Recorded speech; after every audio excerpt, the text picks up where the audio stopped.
자, 여러분 이어서 보겠습니다. 자, 495페이지 제6절 등록면허세 부가징수 역시 또 중요하죠. 잘 보시는데 먼저 등록면허세는 이제 신고 납부하는데 언제까지 신고 납부하느냐 그러면 취득세는 취득일로부터 60일 내 신고 납부하죠. 그 비교를 보니까 상속을 원인으로 우리가 취득했을 때는 상속 개시일이 속한 달의 말일로부터 6개월 내에요. 근데 등록면허세는 등록하기 전까지예요. 기간이 없어요. 등록하기 전까지에다가 여러분이 상속증여 포함 이렇게 써놓으세요. 등록면허세는 상속증여를 포함해서 좌우지간 등록하기 전까지예요. 기간이 없습니다. 왜 기간이 없냐? 등록면허세는 그 기간을 정할 필요가 없는 게 저당권 설정 등기한다 그러면 돈 빌려주고 마음 급한 사람이 있잖아요. 마음 불안한 사람이 와서 저당권 설정 등기하러 오게 돼 있어요. 또 돈을 갚았어요. 등기비 깨끗하게 하고 싶은 사람이 저당권 말소 등기하러 오게 돼 있어요. 전세권 설정 등기요. 전세금 떼일까 봐 마음 불안한 사람이 오게 돼 있어요. 안 오면 자기만 손해고. 그러니까 등록면허세는 기간을 정할 필요 없어요. 등록하기 전까지예요. 근데 시험에서는 어떻게 바꾸느냐?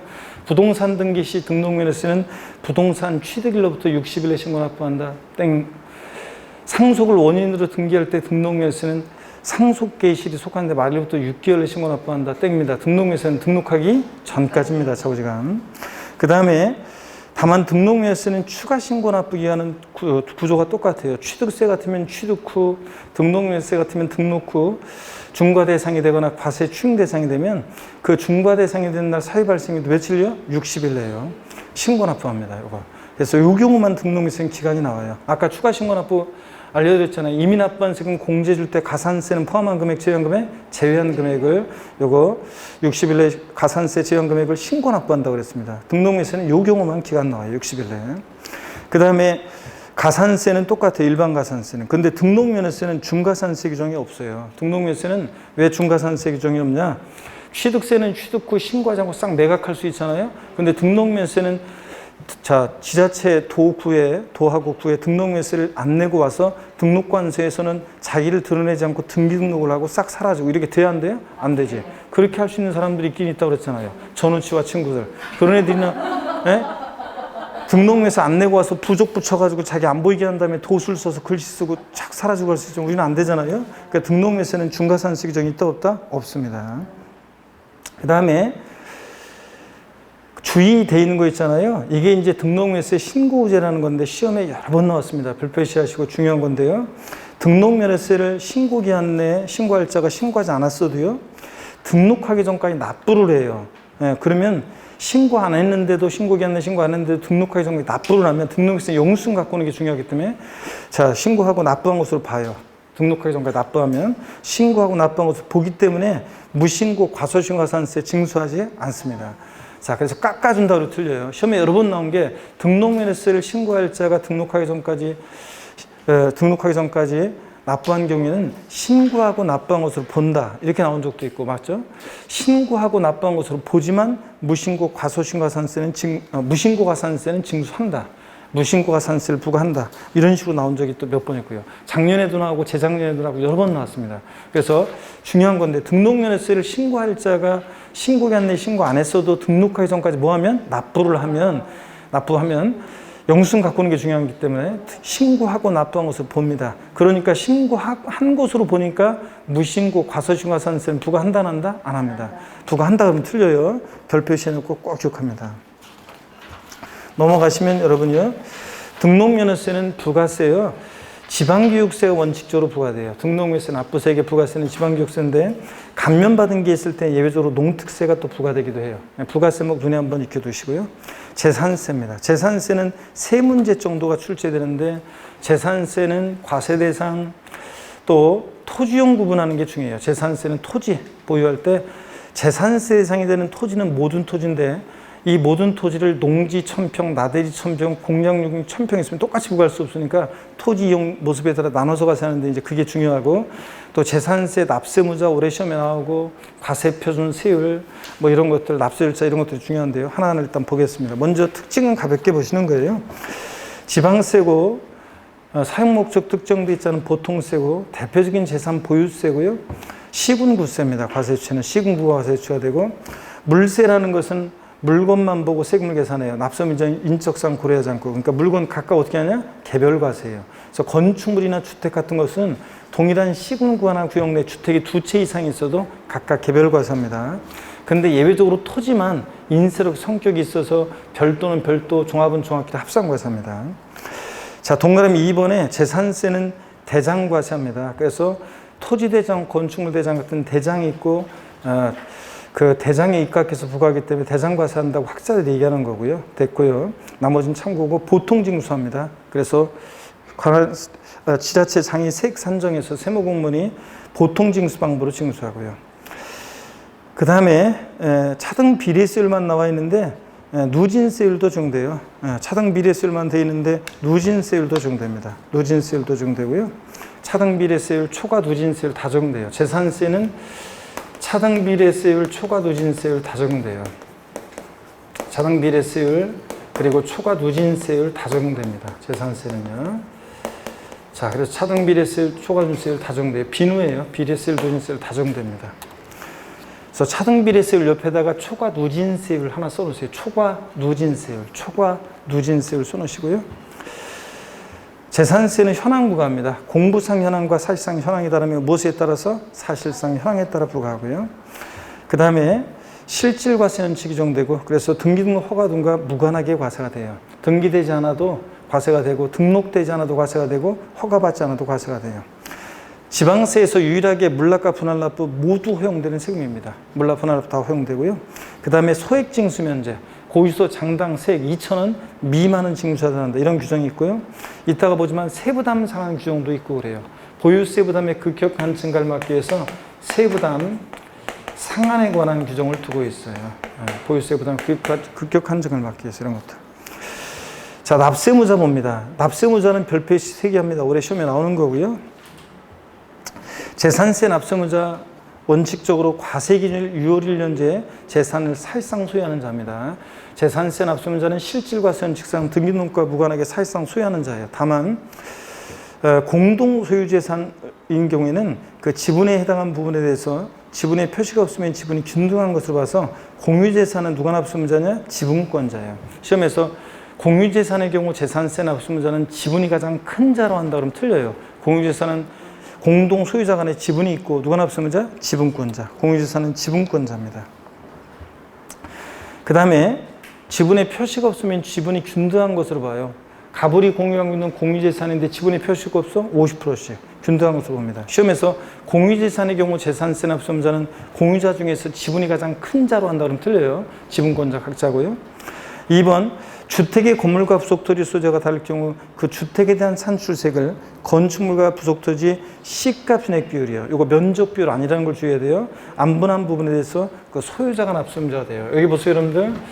자, 주택의 건물과 토지의 소유자가 달라요. 자, 그러면 주택의 건물과 토지에 대해서요.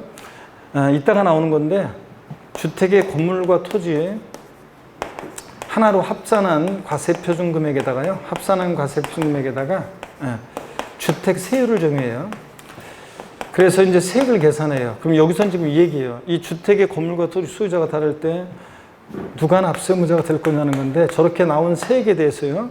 원래 주택은 공시가격 평가할 때 주택은 건물과 토지를 하나로 합친 가격으로 공시가격 평가하고 하나로 주택분재산세를 과세하는데 다만 이때는 주택과 토지의 시가표준액을 각각 구해봐요. 그랬더니 시가표준액을 각각 구했더니 시가표준액 비율이요. 시가표준액 비율이 만약에 6대4의 비율이다 그러면 토지하고 주택에 그럼 저 나온 세액의 60%는 토지 소유자 을이 40%는 주택 소유자 갑이 납세무자 돼요. 재산세 고유소도 각각 갑과 을에게 각각 부과합니다. 자, 그래서 이거 시가표준액 비율로 안 분하는 건데 대적구리 땡냐 해서 면적 비율 X예요. 면적 비율로 나누어 그 소유자를 납세무자로 본다 그러면 틀려요. 면적 비율이 아니라 보다 시가표준액 비율로 나옵니다. 이게 포인트입니다. 주택의 건물과 토지 소유자가 다를 때 주택의 건물과 토지 시가표준액 비율로 안 분한 부분에 대해서 그 소유자를 납세무자로 봅니다. 497페이지 예외 납세무자 봅니다. 재산세 납세무자는 원칙적으로 재산을 사실상 소유하는 자인데요. 예외적으로 공부상 소유자가 납세무자가 되는 경우가 있어요.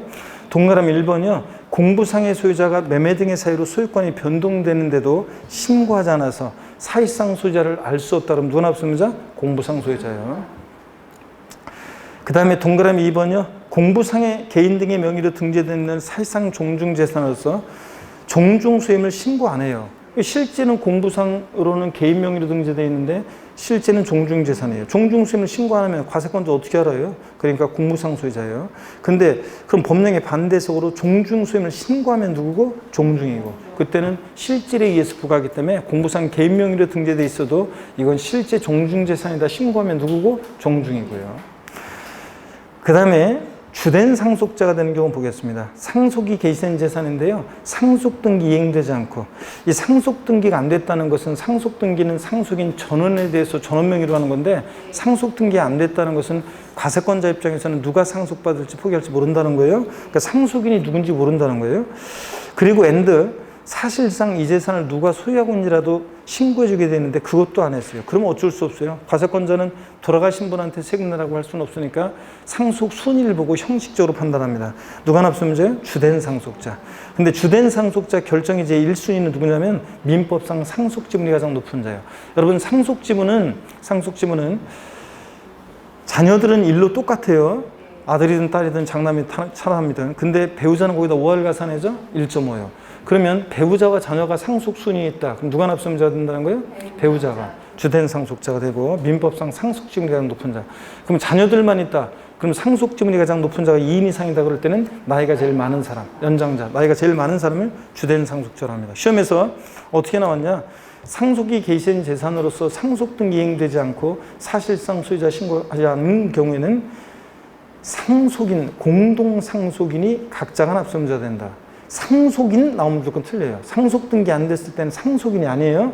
상속인은 누가 상속할지 포기할지 모르기 때문에 상속인이 확정이 안 됐어요. 상속인 나오면 틀리고 주된 상속자입니다.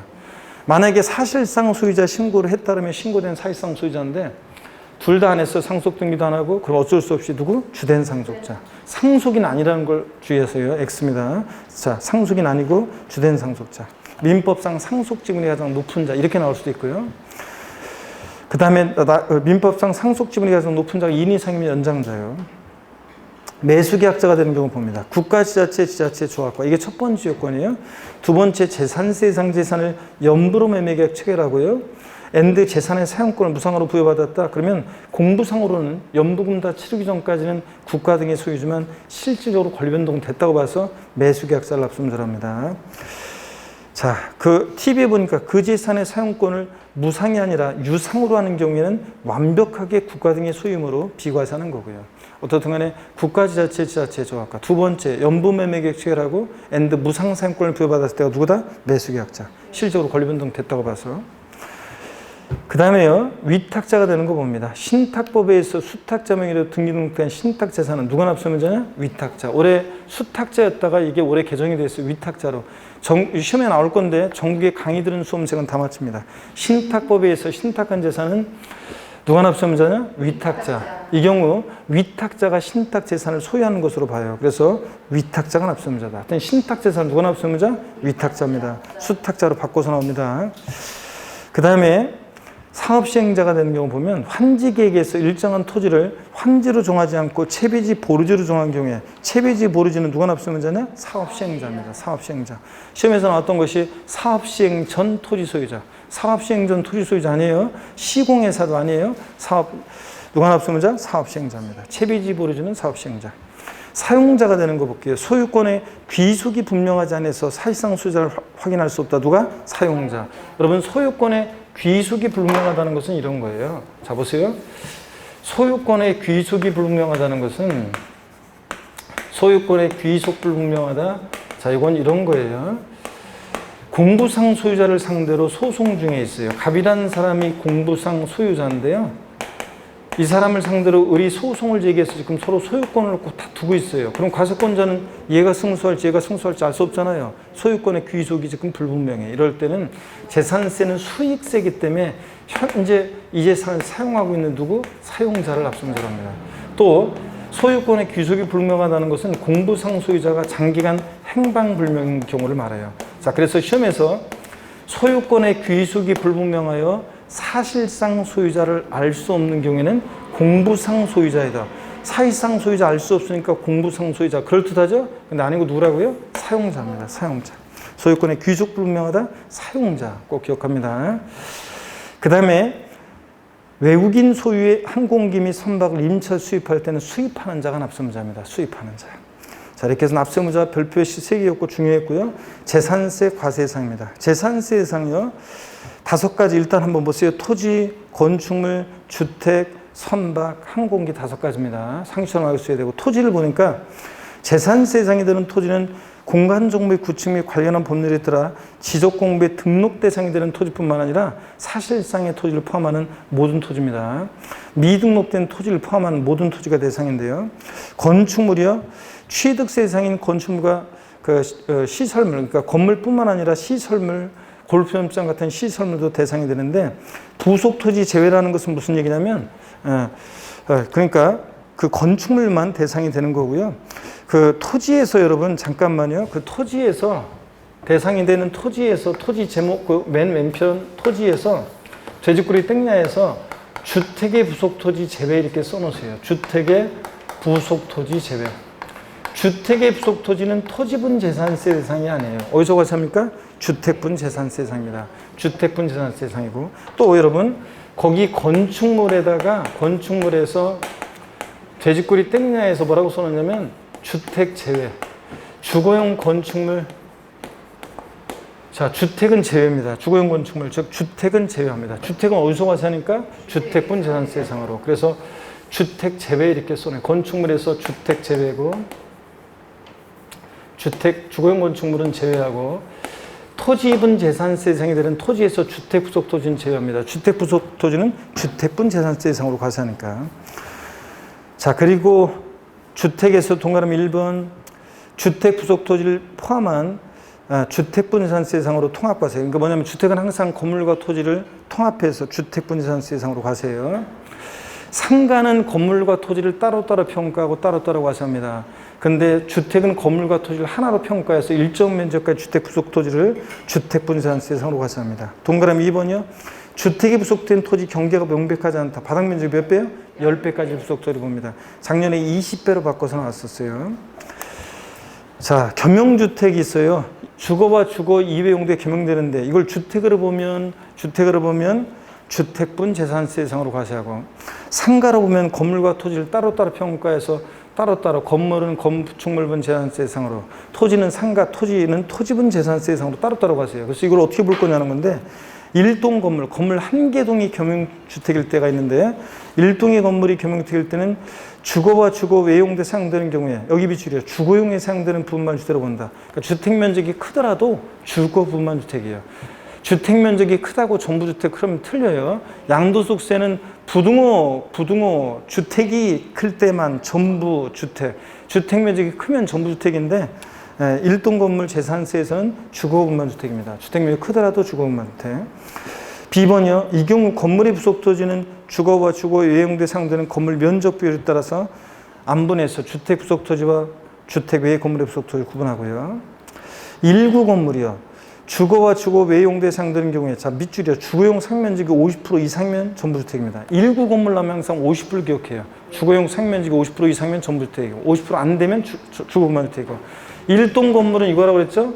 건물 한 개 동이 건물 한 개 동 전체가 건물 한 개 동 전체가 1층 상가 2층과 3층은 주거 면적이에요. 이렇게 건물 한 개 동이 주거와 주거 이외 용도로 겸용될 때 그럴 때 주거 면적이 주거 이외 면적보다 크더라도 전부 주택 그러면 틀리고 주거분만 주택이에요.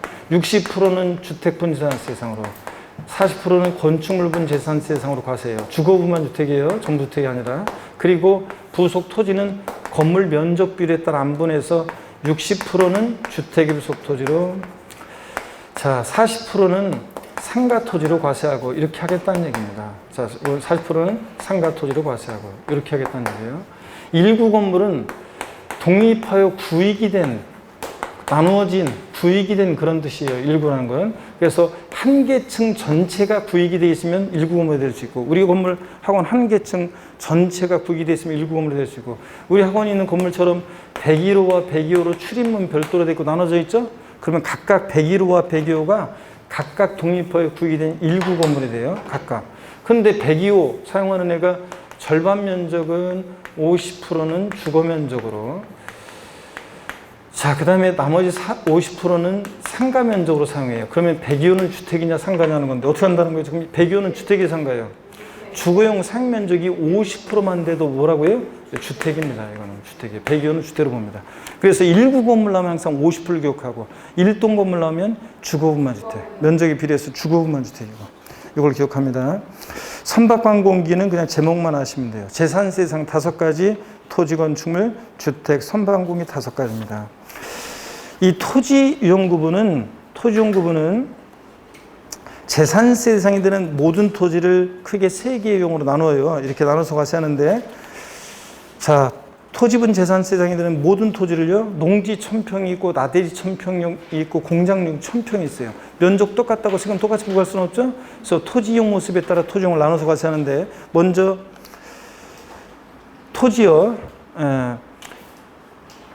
기초적인 설명을 생략하고 한번 보겠습니다. 여러분들, 이 토지용 구분은 잘 모르는 분은 요거는 우리가 기본서 우리 심화과정에서 재산세 토지용 구분을 그 강의를 들으세요. 그러면 자세히 쫙 설명하니까 그 내용을 반드시 들으셔야 돼요. 아셨죠, 여러분? 그걸 반드시 들어보시기로 하고, 우리 재산세에서 분리대상 토지는 저일분리와 고일분리로 나눠져요. 자, 보세요. 분리대상 토지는 저일분리와 고일분리로 나눠지는데 한번 보세요.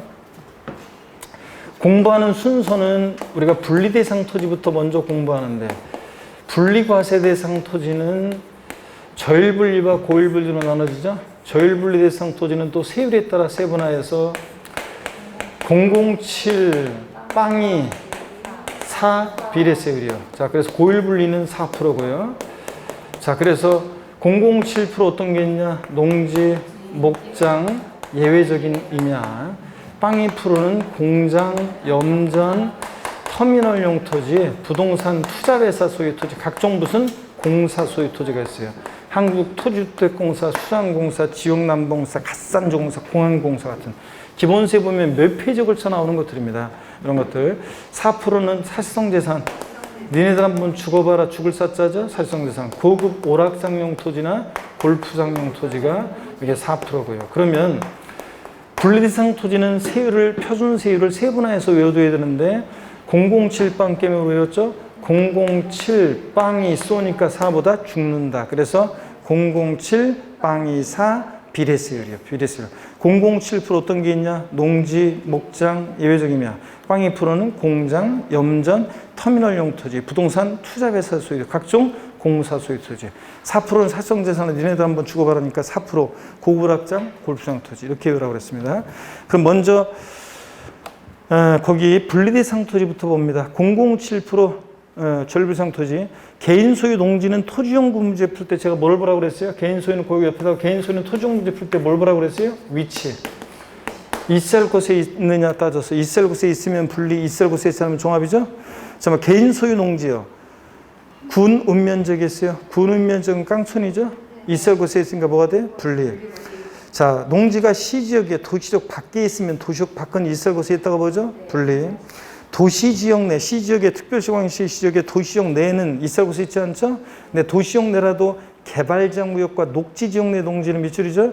있을 곳에 있으니까 뭐예요? 분리. 근데 도시지역 내 개발장구역, 녹지역, 이외지역이요. 주거지역, 상업지역, 공업지역 같은 데 농지가 있어요. 있을 곳에 있지 않죠?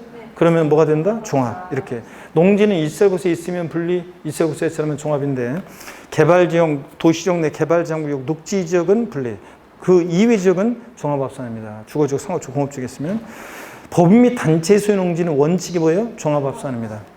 자, 일반 회사들 갖고 있는 법인이나 단체 소유하는 건 다 종합인데 예외적으로 분리 대상이 되는 농지가 있는데 농업법인이 소유하는 농지, 또 한국농어촌공사가 농가에 공급하게 소유하는 농지, 사회복지사업자가 음성 꽃동네요. 생산된 농산물을 판매하는 게 아니라 자기들 식탁에 올릴 때 이런 농지.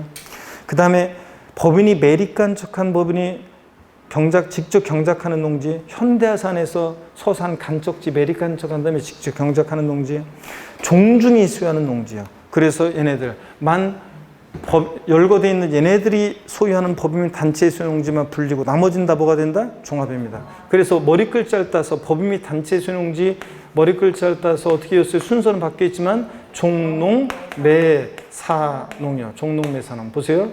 종중이 수여하는 농지, 농업법인이 수여하는 농지, 매릭한 척한 법인이 직접 경작하는 농지, 사회복지사업자가 자가 소병해서 하는 농지, 한국농어촌공사 소유 농지. 그래서 종농, 매사농. 종농이는 매사에 농담만 잘한다. 종농, 매사농의 경우만 뭐였어요?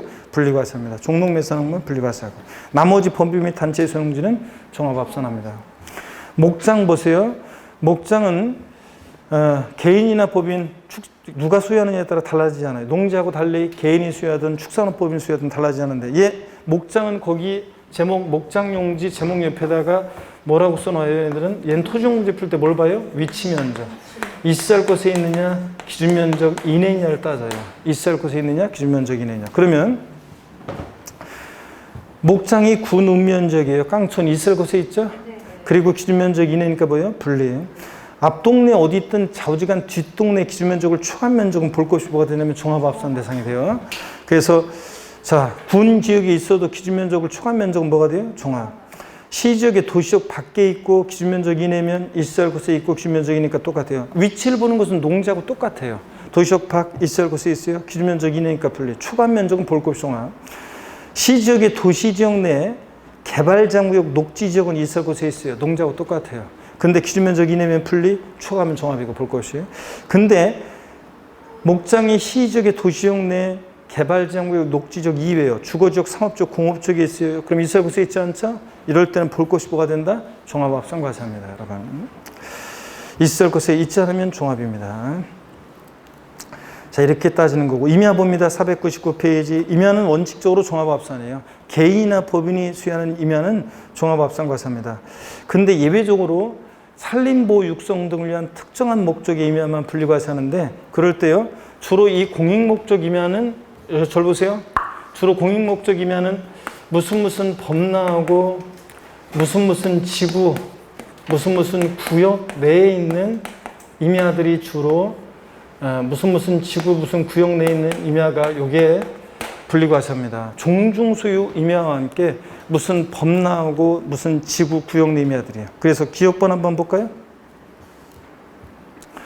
산림자원의 조성 및 관리에 관한 법률 법의 동그라미 특수산림사업 지구의 동그라미 지구로 지정된 임야와 밑줄에 산지관리법에 따른 보존산전의 임야로서 밑줄 어쩌고 저쩌고 이런 거. 니은번 내려옵니다. 문화재보호법 법 나왔죠? 지정문화재 및 보호구역 안의 임야, 구역의 임야 분리과세하죠. 디귿번 자연보호법에 따라 지정된 법 나왔죠? 공원자연 환경주관의 임야, 지구내에 있는 임야죠? 분리과세입니다. 근데 나중에 이제 비과세에서 나오는 건데 자연보호법에 따라 지정된 공원자연 보존주관의 임야, 보존의 동그라미요. 요거는 국립공원, 도립공원 같은 데 있는 보존주관의 임야는 요거 비과세입니다. 니을번 종중이 수여하는 임야 밑줄이에요. 종중소유 농지와 함께 종중이 수여하는 임야는 뭐예요? 분리과세입니다. 미음번 개발제한구역의 지정 및 관리에 관한 특별조치법 법 나왔죠? 개발제한구역의 임야 분리과세입니다. 비읍번 군사기지 및 군사시설보호법 법 나왔죠? 군사기지 및 군사시설보호구역 중 제한보호구역의 임야, 구역에 있는 임야죠? 분리과세입니다. 및 그 제한보호구역에서 해제된 날로부터 2년이 지나지 않은 임야 분리과세하고요. 그 다음에 나중에 나오지만 이제 통제보호구역 내 임야는 비과세하는데 나중에 나오고 시업본부터 이런 것도 대부분 무슨 범나고 지구 구역 내 임야예요. 제가 그냥 건너뛰기 뭐해서 티읍번 꼭 읽었는데 이거 시험에 나왔죠? 수도법에 따른 상수원 보호구역 임야 법 나왔죠? 구역 내 임야죠? 분리과세입니다. 자, 이런 것들이 임야는 원칙 종합합산과세합니다. 개인이나 법인이 수여하는 임야는. 근데 이렇게 법에 열거되어 있는 종중소유 임야와 무슨 범나하고 무슨 지구 구역 내 임야만 분리과세합니다. 그리고 공장 있죠? 공장 용지는 거기 제목 동그라미 1번 공장 용지 빵 2% 0.2% 공장 용지 있죠? 공장 요거 빵 2% 공장은 제목 동그라미 1번 공장 용지 옆에다가 뭘 봐야 해도 위치 플러스 면적이야. 있을 곳에 있느냐 기준 면적 이내냐 위치 면적을 따집니다. 위치 면적 써놓고요. 공장 표를 보세요. 499페이지 위치 면적 써놓고 공장이 군읍 면적이 있습니다. 깡촌 있을 곳에 있죠? 군읍 면적은 뭐든지 있어도 된다고 그랬잖아요. 농지든 목장이든 공장이든 있을 곳에 있고 규면적 이내니까 뭐예요? 분리. 앞동네 어디 있든 뒷동네 규면적을 추가한 면적 나왔다 볼 것이 뭐가 돼요? 종합. 공장의 시지역에 산업단지나 공업지역에 있어요. 있을 곳에 있죠. 산업단지, 공업지역은 공장 지라는 데잖아요. 그리고 기준면적 이내면 분리, 초과면적은 볼급 종합이고, 여기를 주의해야 돼. 이제 공장의 시지역의 산업단지나 공업지역 이외 주거지역이나 상업지역 같은 데 있어요. 그리고 기준면적 이내면 별도인데, 예? 왜 별도가 되냐고요? 별표시합니다. 이거 공장의 시지역에 산업단지나 공업지역 이외 주거지역, 상업지역이 있으면 있을 곳에 있지 않다고 봐요. 이럴 때는 일반 건축물의 속토지를 봐요. 공장이 있을 곳에 있지 않다 그러면 일반 건축물의 속토지를 보고, 일반 건축물의 속토지는 기준면적 이내일 때 뭐가 돼요? 별도 합산과사입니다. 그래서 별도 합산이 되는 거예요. 이거 주의하고 별 표시해놓고, 앞동네 뭐라고 돼 있든 뭐 주거지역, 상업지역에 있든 뭐 좌우지간 기준면적을 초과 면적은 뒷동네 나왔다. 무조건 뭐가 됩니까? 종합합산이고요. 넘어갑니다. 그 외에도 공장용지처럼 빵 2% 저율분류가 살 상당한 이유가 있는 토지들이 기본세 보면 몇 페이지 걸쳐 나오는데 대충 찍어서 이런 것만 보시면 됩니다. 공급 목적 등으로 소유하는 토지, 그래서 한국토주택공사법에서 설립된 한국토주택공사 등이 공급용 토지, 그러니까 무슨 공사 소유 토지 주로 니은번 과세기 1년제 계속 염전에 동그라미요. 염전으로 실제 사용하고 있거나 염전으로 사용하다 사용을 폐지한 토지요. 염전. 그리고 부동산 투자회사 소유 토지, 터미널용 토지. 그 다음에 주택건설 사업자, 뭐 주택건설용 토지 등등. 하여튼 공장, 염전, 터미널용 토지, 부동산 투자회사 소유 토지, 각종 무슨 공사 소유 토지 등등이 빵 2% 저율분류가사입니다. 자, 이제 007 빵 4% 고율분류 대상 토지는 사치성 세상 토지인데, 골프장이나 고급 학장 토지는 사치성 토지니까 고율분류입니다. 별장은 고율분류 대상이 아니라 주택분 재산세 대상이 되고요. 자, 별도 합산 대상 토지를 보겠습니다. 일반 영업용 건축물의 속 토지가 기준면적 이내면 별도, 기준면적을 초과 면적은 뭐가 된다? 종합합산과사입니다. 일반 건축물의 속 토지는 토지종류에 풀 때 면적만 따져요. 그래서 일반 건축물의 속 토지가 기준면적 이내면 별도, 초과면 종합입니다. 그럴 때 그 기준면적을 어떻게 계산하느냐? 건축물 바닥면적에다가 용도적에 따른 정비를 곱해서 구한다고 그랬어요. 근데 이 적용 비율을, 이 표를 다 외울 필요는 없고요. 거기 상업지역, 준주거지역, 상업지역 몇 배? 3배. 일반 주거지역, 공업지역 몇 배? 4배. 요것만 밑줄 그어 알아둡니다. 상업지역의 용도적 따른 정비율은 3배, 공업지역 4배야. 그래서 문제는 이런 식으로 나온다고 그랬습니다. 여기 보세요. 문제는 어떻게 나오냐면 이런 식으로 나와요. 여기 봅니다. 문제는 이런 식으로 나와요. 만약에 상가가 있는데요. 이 상가가 상업지역에 있어요. 상업지역에 있고요. 상업지역의 용도적에 따른 적용 배율은 금방 보니까 몇 배로 되어 있어요? 3배. 이 상가의 바닥면적이 200제곱미터예요. 바닥면적이 200제곱미터고요. 그 다음에 전체 상가 부속 토지가 1000제곱미터예요. 자, 그랬을 때 상가 전체 토지는 1000제곱미터고요. 그랬을 때 별도 합산 면적은 몇 제곱미터고, 종합 합산 면적은 몇 제곱미터고, 그 다음에 분리대상 토지 면적은 몇 제곱미터냐 그러면, 별도 합산 면적은 일반 건축물의 부속 토지가 기준면적 이내면 별도인데 기준면적 어떻게 계산하냐? 건축물 잘 보세요.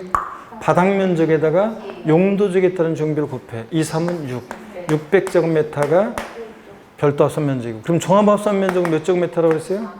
전체 1000에서 기준면적 600을 뺀 나머지가 기준면적은 초과 면적이잖아요. 그럼 1000에서 600 기준면적을 뺀 나머지 면적 얼마? 400제곱미터가 종합합산 면적이고, 분리대상 토지 면적은 해당 사항이 없습니다. 이렇게 하는 거예요, 여러분들. 자, 이렇게 계산하는 게. 자, 그 다음에 내려와서 500페이지 맨 하단에 동그라미 3번입니다. 철거 멸실된 건축물이나 주택의 부속 토지요. 이거 특이해요.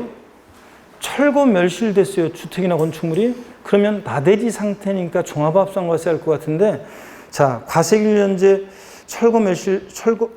과세기일년제 건축물 또는 주택이 사실상 철거 멸실된 경우에는 그 철거 멸실된 날로부터 6개월이 지나지 않는 경우에는 뭐 한다고요? 별도 합산과세 한다는 거 쫙 밑줄이에요.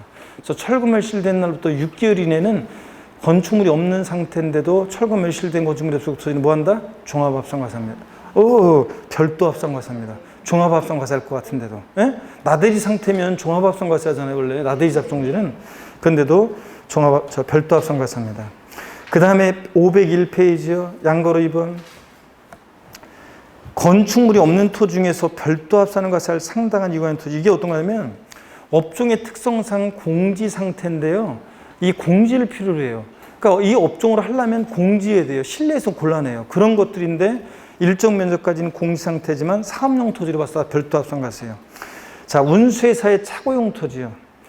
그 다음에 버스, 택시 같은 거 세워두려면 공지에다 세워야 되잖아요. 그냥 공지 상태지만 사업용 토지로 별도 합산 과세하고, 자동차 운전하고용 토지, 제가 운전면허 딸 때 에피소드 해드렸어요. 기본 심화 이론 강의할 때, 그죠? 그래서 운전학원 가면 주행연습장, 코스연습장 공지해야 되잖아요. 사업용 토지로 봅니다. 보세 창고용 토지, 뭐 유통단지 안에 유통시설용 토지, 물류시설용 토지 이런 것들, 박물관, 미술관, 동물원, 식물원 등의 야외 전시장용 토지, 말이 빠졌는데 야외 전시장용 토지 이런 것들 다 공지를 필요한 업종이잖아요. 종자 생산용 토지, 또 어떤 것들이 있냐면 업종을 상상해 보세요. 폐기물 매립장용 토지, 폐기물 매립하려면 공지해야 되죠. 견인단차 보관용 토지 이런 것들 다 업종의 특성상 레미콘 제조업용 토지 이런 것들, 방송국, 체육관 등의 부설 주차장용 토지, 장사 등에 관한 법률에 따른 법인묘지용 토지, 공업묘지 같은 거 이런 것들 다 업종의 특성상 뭐예요? 공지를 필요한 업종들입니다. 기본세에 쫙 나와 있는데 여러분들이 판단해 봤을 때 공지를 필요하는 일정 업종들은 다 뭐한다? 별도 합산 과세합니다. 공지 상태여도. 자, 그리고 종합합산 대상 토지는 다 배운 것들이에요. 공장은 앞 동네 어디로 돼 있던 뒷동네 기준면적을 초과한 공장 나왔다. 볼 것이 뭐가 된다? 종합. 일반 건축물의 부속 토지는 면적 따져서 기준면적 이내면 별도고 기준면적을 초과한 면적은 뭐가 돼요? 볼 것이 종합이고요. 농지는요. 개인이 수여하는 실제 영농에 사용하지 않고 있는 농지, 농사 안 짓고 있으니까 뭐가 돼요? 농사 안 짓고 있으면 농지가 아니잖아요. 그러니까 뭐가 된다? 종합. 분리나 별도에서 튕겨져 나온 애들은 다 뭐가 돼? 종합. 그래서 농사 안 짓고 있는 농지 종합이고. 자, 농지는 위치를 보는데 도시 지역에 있어야 할 곳에 있지 않는, 즉 주거지역, 상업지역, 공업지역 된 농지는 있어야 할 곳에 있지 않으니까 뭐가 돼요? 종합. 그 다음에 법인 및 단체의 소유 농지는 종농 매산항을 제외하고서는 뭐가 된다? 종합. 그 다음에 4번 봅니다. 목장은 위치 면적을 따져서요. 동그라미는 도시 지역 내에 위치한 축산업에 공여되는 목장 용지는 법인 또는 개인 소유를 불문하고 전부 종합합산 대상 토지. 그러니까 도시 지역 내에 있어야 할 곳에 있지 않은 농지는 뭐가 된다? 종합. 개발지역, 녹지역을 제외한 주거지역, 상업지역, 공업지역 같은 데 있으면 종합. 그 다음에 목장이요. 앞 동네 뭐라고 돼 있던 기준면적을 초과한 목장 나왔다. 볼 것이 뭐가 된다? 종합이에요. 기준면적을 초과한 토지, 볼 것이 종합. 이런 거고. 참고적으로 보시고요.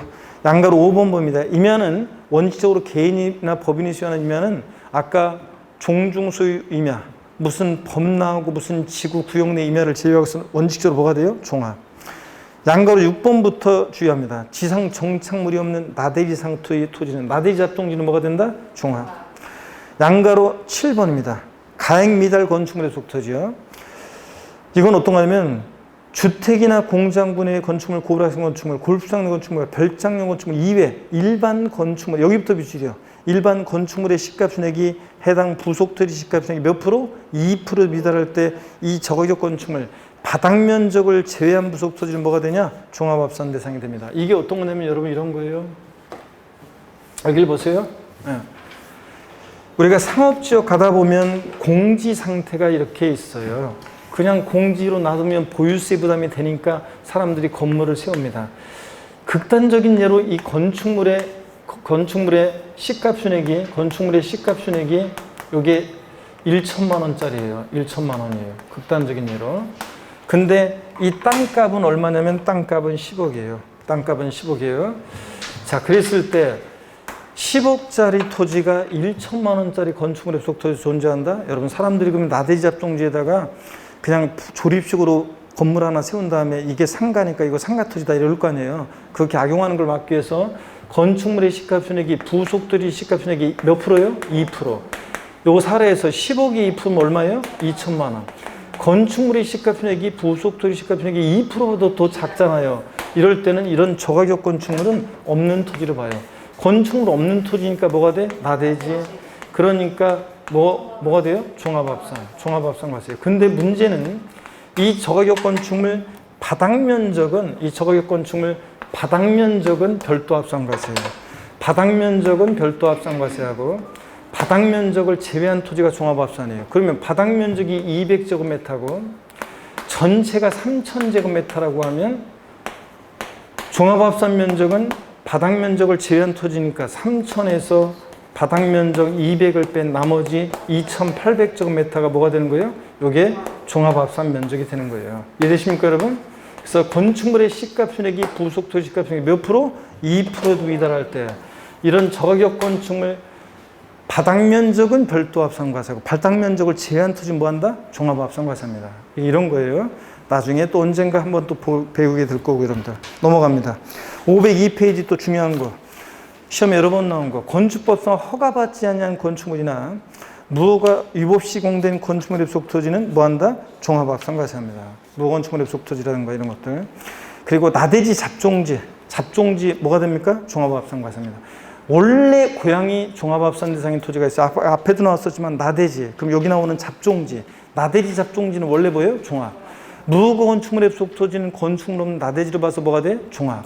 건축물의 시가편익이 부속 토지 시가편익이 2% 미달할 때 이런 저액 건축물 바닥 면적은 별도고 바닥 면적을 제외한 토지는 뭐가 된다? 종합. 이런 겁니다. 자, 여러분. 지방세에서 두 번째로 어려운 토지용 구분을 다 했고요. 이제 나머지는 이제 쭉쭉 보기만 하면 돼요. 그래서 우리가 남아있는데, 이거 어떻게 왜 이렇게 진도가, 자, 여러분들 많이 좀 늦었습니다, 이거에. 자,